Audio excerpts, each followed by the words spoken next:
చేసుకున్న తర్వాత అకాల మరణం చెందింది. అయితే ఆమె మరణం తీరని లోటు కలిగింది కుటుంబ సభ్యులకు.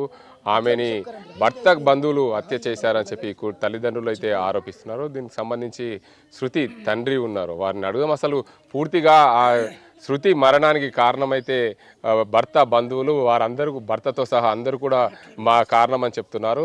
అసలు ఏం జరిగింది, శృతి మృతి చెందడానికి గల ప్రధాన కారణం ఏంటి, వీళ్ళు తల్లిదండ్రులు ఏమంటున్నారు, అసలు ఆ భర్త ఎందుకు శృతిని చంపాడు అనే కోణంలో పూర్తిగా తల్లిదండ్రులు ఏమని ఆరోపిస్తున్నారు. భర్త శృతితో ఉండి అసలు ఏమి ఆలోచించి ఏమి ఆశించి పెళ్లి చేసుకున్నాడు, 20 రోజుల తర్వాతనే ఎందుకు చంపాల్సి వచ్చింది అనే అంశానికి సంబంధించి శృతి తండ్రి ఉన్నారు, వారిని అయితే అడిగి తెలుసుకుందాం అసలు ఏం జరిగింది అనే అంశానికి సంబంధించి. చెప్పండి, మీ పేరేంటన్నా? నా పేరు రమేష్. ఏమైంది అసలు, మీ పాప ఎట్లా ఉంటుండే, మీతో ఏం జరిగింది? మీకు అమ్మాయి పెళ్లి చేసుకుంటాను, అది ఇన్స్టాగ్రామ్లో ఆడు కలిసిండట మా అమ్మాయికి, దయాకర్ అని అబ్బాయి, పీర్లపల్లి పిల్లవాడు. పెళ్ళి చేసుకుంటుంటే అబ్బాయి ఎట్లున్నాడో ఏం కథనో లాంగ్ ఉంది అమ్మ చెయ్యనని చెప్తే నేను ప్రేమించిన ఆ అబ్బాయిని చేసుకుంటుంటే సరే నేను చూసిన తర్వాత చేస్తుంటే నువ్వు చూసినాక నేను చేసుకుంటాను అది సరే అని తర్వాత వాళ్ళ ఇంటికి వెళ్ళినాం. మా అల్లుడు నా పెద్దల్లుడు నేను పోయినాం, చూసినాం వాళ్ళ లొకేషన్ ఏంది, వాళ్ళ పరిస్థితి ఏంది, వాళ్ళ బ్యాక్గ్రౌండ్ ఏందని చూసి వచ్చినాము. తర్వాత మర్ర కట్న కానుకల విషయం మాట్లాడేందుకు మళ్ళీ ఒకసారి వెళ్ళినాము. వెళ్ళినప్పుడు వాళ్ళు బంగారు అది ఇది అని అడిగారు. నేనేం పెట్టా, నా పరిస్థితి, నాది చిన్న కుటుంబం, నేను కష్టం చేసుకున్నదాకా నాది జీవితం గడవదు, నేనేం పెట్టలేను, నా పిల్ల మీద ఒక 4 తులాలు వేసుకుంటా అని చెప్పిన. నీకు 1 తులం పెడతా అన్న. సరే అన్నారు. అయిపోయింది. మాట్లాడేసి వచ్చినాక నా తమ్ముడు, నా సొంత తమ్ముడు, నా ఆయనకోడు చనిపోయాడు. నా ఆయనకోడు చనిపోతే పెళ్ళి ఆపురని చెప్పిన, పెళ్ళి ఆపలే. 27 డేట్కి పెళ్ళి ఫిక్స్ చేసుకున్నారు, చేసేసుకున్నారు. మాకు చెప్పకుండా చేసేసుకున్నారు. అమ్మాయిని అలా అందుబాటులో పెట్టుకున్నారు. మా అమ్మాయి మా అత్తడికి రాలేదు. వాళ్ళ ఇంటికి తీసుకుపోయి అమ్మాయిని ఏం చేసిరో ఏం కథనో పెళ్ళి చేసేసుకున్నది నా అమ్మాయి. నా తమ్ముడు చచ్చిపోతే సావు కూడా రాలేదు. గతం 27 తారీఖు పెళ్లి చేసుకున్నది, నాటి తమ్ముడు చచ్చిపోయిండని మేము ఇదే దుఃఖంలో ఉన్నాం. మా కులం పెద్ద మనసుతో మాట్లాడి పెళ్ళి ఆపమని అంటే కూడా ఆపలేరు, మేము చేసేసుకుంటాం మీరు రాకుండా అని చెప్పారు. పెళ్లి చేసేసుకున్నారు. గతం 20 రోజులకు చనిపోయింది. మీరు ఎక్కడికి వెళ్ళినప్పుడు అంటే అబ్బాయి మీద అంటే మీరు ఇల్లు చూసినప్పుడు వెళ్ళిన అలా కుటుంబ పరిస్థితి ఎలా అనిపించింది మీకు? నాకు అబ్బాయి మీద నమ్మకం లేదు. అమ్మాయికి చెప్పిన అద్దంటే కూడా నేను చేసుకుంటా అంటే మంచిగా ఉంటుంది. నలుగురు విషయాలు ఇక దాన్ని ఈ కాలం అట్లా నడుస్తుంది, ప్రేమించి చేసుకోవటరని సరే అని నమ్మిన నేను. వాడు నాకు ఒకసారి అబద్ధం ఆడిండు, నాకు నచ్చలేదు, వాడిని చేయొద్దా అన్న అమ్మాయికి. నేను చేసుకుంటా అని చెప్పి అమ్మాయిడికి రాలేదు. ఇక అమ్మాయి ఏమనుకున్నదంటే ఇంటికి పోయితేనంటే నాన్న నాకు ఆ పెళ్లి చేసేటట్టు లేడు అనుకొని అమ్మాయి ఆల మోజుల పడి అటే పోయి పెళ్లి చేసుకున్నది. కథం 20 రోజులకు కథం హత్య చేసారు. ఈ హత్య చేసిన అంటే ఏమని, డబ్బుల కోసం ఏమన్నా అడిగినట్లు గుర్తు? మదర్కు ఫోన్ చేసింది, వాళ్ళ మదర్కు శృతి మా భార్యకు ఫోన్ చేసి 5 రోజుల కింద ఫోన్ చేసింది. ఫోన్ చేసి అమ్మ మంచిగా ఊరా అంటే అన్ని మాట్లాడినా అక్కడ అమ్మ మంచిగా ఉన్నాను అంటే ఏం మంచిగా ఉన్నాను, నాకు పరిస్థితి మంచి లేదని చెప్పిందట. నాకు ఎటో నడుస్తున్నది, నాన్న అద్దన్న పెళ్లి చేసుకున్నా, నా బాధ నేను కూరుస్తున్నా అని చెప్పి నాకు వేధింపులు పెడుతున్నారని చెప్పిందట. 20 రోజులకే ఇది కథ. మీరు చివరిగా ఎప్పుడన్నా మాట్లాడారా? నేను మాట్లాడలే, నాకు మాట్లాడలేదు. మీ వాళ్ళ అమ్మనే మాట్లాడారు? అమ్మ మాట్లాడింది. అంటే గతంలో అంటే దయాకర్కు మీ అమ్మాయికి ఎన్ని రోజుల నుంచి పరిచయం ఉన్నట్లు? అంటే ఇన్స్టాగ్రామ్లో 6 నెలల నుంచి. 6 నెలల నుంచి? 6 నెలలకే ఇలా అయిపోయింది. అమ్మాయిని మోసం చేసిండు, అమ్మాయి అందుబాటులో పెట్టుకున్నాడు, అమ్మాయిని మోసం చేసి చంపేశాడు. మీకేం న్యాయం కావాలి? అన్ని మర్డర్ చేయాలి, ఉరి శిక్ష పడాలి వాడికి, కంపల్సరీ ఉరి శిక్ష పడాలి.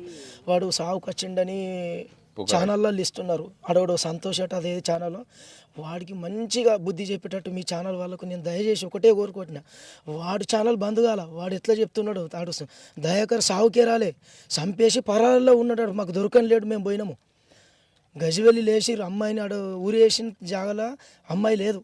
గజివెల్లికి ఎట్లా తీసుకొస్తారు? ఈ పోలీసు వాళ్ళు కూడా మాకు న్యాయపరంగా మాట్లాడతలేరు. పోలీసు వాళ్ళు చేసిన కథలు ఇవన్నీ, పోలీసు వాళ్ళు కుటుంబము మళ్ళీ మొత్తం గ్రామస్తులు చేసిన కథలు ఇవన్నీ. మాకు ఏ న్యాయం కరెక్ట్ లేదు. ఆడ మాకు ఆడ పోయిన జాగాల పరిస్థితి, ఊరేసుకున్న జాగా కరెక్ట్ లేదు. అమ్మాయిని చంపేసారు, హత్య చేసారు అమ్మాయిని.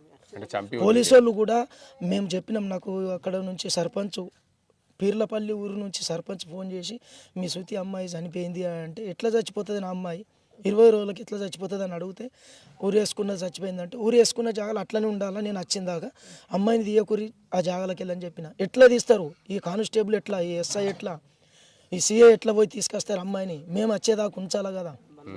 నాకు ఇదే న్యాయం కావాలి. పోలీసుల నుంచి రక్షణ లేదు నాకు. పోలీసు వాళ్ళు న్యాయంగా చేస్తలేరు. పిల్లగాడికి దయాకరకు డబ్బులు ఏమో అందుకొని అటే మాట్లాడుతారు, మా ముఖాన మాట్లాడతలేరు. అంటే అమ్మాయి ఊరుకుంటే ఏమన్నా ఆనవాళ్ళు గుర్తుంటాయి కదా మీకు, మీరు చూసారా? ఆడ లేదు, ఆనవాళ్ళు ప్రారంభంగా అయితే లేదు. మేము చూసినాం అన్ని. మా ఊరు నుంచి 10 మంది పోయినాం, అక్కడ చూసినాము. మాకు ఎంతమంది వచ్చిన వాడికి పోయి చూస్తామంటే మాకు పోలీసు వాళ్ళు కూడా అక్కడ రానియలేరు. ఎంత 5-6 ఊరు రాలా ఆడ మీకు అస్తిమంటే కేసు చేస్తాం మీ మీద అని చెప్పారు. మా మీద కేసు చేసేందుకు వాడేవాడు పోలీసోడు, వాడేవాడు. వాళ్ళకు డబ్బులు అందినాయి సార్. మీ ఛానల్లో నేను చెప్తున్నా ఈ మాటలు ప్రతి ఛానల్కి అందాలా. వాడు సంతోష్ అనే ఛానలోడు దయాకర్ సాగుకు వచ్చినట్టు చెప్తున్నాడు కదా, వాడు ఛానల్ బంద్ కావాలా. వాడు వచ్చినట్టు ఇక్కడ ప్రూఫ్ కూడా లేదు. వాడు సంపేష్ పరారిలో ఉన్నాడు, సాగుకే రాలేదు. సాగుకు వస్తే మేము ఉంచామని మేము పోలీసు వాళ్ళకి కూడా అడిగినాం. మాకు ఏ కేసు వద్దు, వాడిని మాకు ఇరు, వాడిని కూడా హత్య చేస్తామని చెప్పినాం. మా అమ్మాయిని ఎట్లా చంపేసిండో వాడిని చంపేస్తాం, మాకు ఎలాంటి కేసు వద్దు అంటే కూడా వాడిని దాస పెట్టేశారు. అరెస్ట్ చేసినామన్నారు. మాకు పోలీసులు కానిస్టేబుల్ వాడికి అన్నాము మాకు చూపిరు, మరి వాళ్ళని అరెస్ట్ చేసినట్టు మాకు చూపిరు అంటే వాళ్ళంటి ఎలాంటి ఆనవాళ్ళే లేవాడ. వేసిన చున్ని చూపించమంటే చూపించలేరు మాకు. వాళ్ళు అంతా పోలీసు వాళ్ళతోనే జరిగింది ఇదంతా. విలేజ్ వాళ్ళు హత్య చేసిరు. అబ్బాయి, ఆ అమ్మాయి, వాళ్ళ అమ్మ, నాన్న, వాళ్ళు ముగ్గురు కలిసి హత్య చేశారు. చిక్కి ఆ అమ్మాయికి మేము ఫోన్ చేసి మేము మాట్లాడుతూనే ఉన్నాం, నా అమ్మాయి దూరం ఉన్నది అని చిక్కికి మాట్లాడుతూనే ఉన్నాం. శృతితో వాడే అమ్మాయి చిక్కి వాడుతుండే. ఆ అమ్మాయికి మేము కాన్ఫిడెంట్గా మొత్తం మాట్లాడుతూనే ఉన్నాం. బుజ్జి నువ్వు మంచిగా జాగ్రత్త, నా బిడ్డను చూడు, నేను దూరంలో ఉన్నాను, నువ్వే అమ్మ, నువ్వే నాకు ధైర్యం అని చెప్పుకుంటూనే ఉన్నా. నేను ఆ అమ్మాయితో రోజు మాట్లాడుతున్నా, నా బిడ్డతో మాట్లాడకుండా అమ్మాయితో మాట్లాడుకుంటూ రోజు ఎట్లా ఏం జరుగుతుందని మాట్లాడుతూనే ఉన్నా. నేను మంచిగా ఉంది నాన్న, కానీ అది నాకు పెళ్ళి చేసుకున్న 10 రోజులకు అబ్బా నాన్న చెప్పిండు కానీ నేను నిన్నపోయి అని చెప్పిందట శృతికి. చిక్కికి ఏమైందమ్మా మరి అంటే చెప్తలేదు, అది పెళ్ళి చేసుకోవద్దు అసలు నాన్న చెప్పిండు కానీ అసలు పెళ్ళే చేసుకోవద్దు, కరెక్ట్ కాదు ఇది అని చెప్పిందట. కానీ బాగా చెప్పలేదు, అది వాడి నుంచే నడుస్తున్నాయి. వీడు హత్య చేసిండు దయాకరు సార్. మీకు దయచేసి చెప్తున్నా, వాడు సంతోష్ అనే ఛానల్ వాడు మాత్రం మాకు అడగనేసి అన్ని చంపేస్తాను నేను. ఇప్పుడు దయాకర్ మీద మీరు ఎలాంటి కేసు పెట్టారు పోలీసులు? మీరు దయాకర్కు ఎలాంటి శిక్ష పడాలి? ఉరి శిక్షణ కావాల్సింది ఒకటి. మీరు చెప్పండి, మీరు శృతికి ఏమవుతారు?